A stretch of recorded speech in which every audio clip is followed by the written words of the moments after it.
Is recognized. I yield 3 minutes to the gentleman from New Jersey, Mr. Smith, Chairman of the Foreign Affairs Subcommittee on Africa, Global Health, Global Human Rights, and International Organizations. He is the author of this bill. The gentleman from New Jersey is recognized for 3 minutes. Thank you very much, Mr. Speaker. And I want to thank the chairman for his leadership on this legislation, on the issue itself. Elliot Engel, of course, who has been a great friend, a part of this bipartisan caucus in combating anti-Semitism.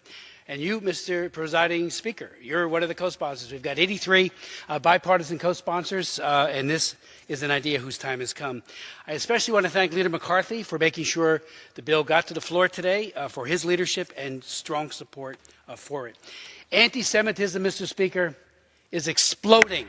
Just look around in any country of the world, look at the human rights reports that are out there, and it's a problem here in the United States as well. It is exploding. My first trip to the Soviet Union, now Russia, of course, was in 1982 on behalf of Soviet refuseniks. And when I saw what that country was doing to individual Jewish men and women and families, I became then an ALSI. We know we've worked on this for many, many years with the Helsinki Commission to try to combat this ever-escalating scourge of anti-Semitism. It's an age-old scourge. It is bad, and it is getting worse.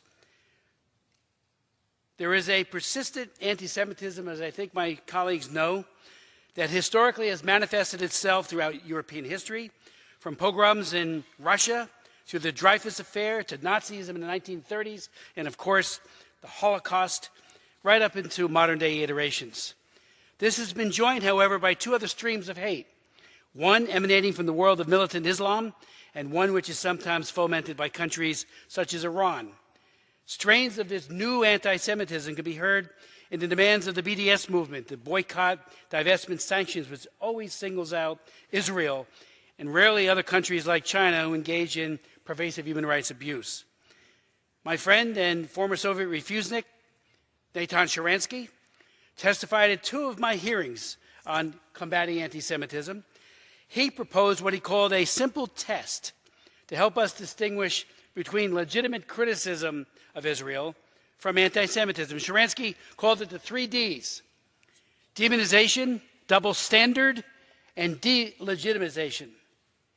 First, demonization, when Israel's actions are blown all out of sensible proportions, and when comparisons are made between Israelis and the Nazis, which is absolutely sick and pathetic. This is anti-Semitism, not a legitimate criticism of Israel. Second, double standard, when criticism of Israel is applied selectively, when Israel is singled out, libeled, and slandered by the UN Human Rights Council, for example, while the behavior of other egregious violators like China, Iran, Cuba, and Syria are largely ignored, that too is anti-Semitism. The third D is delegitimization.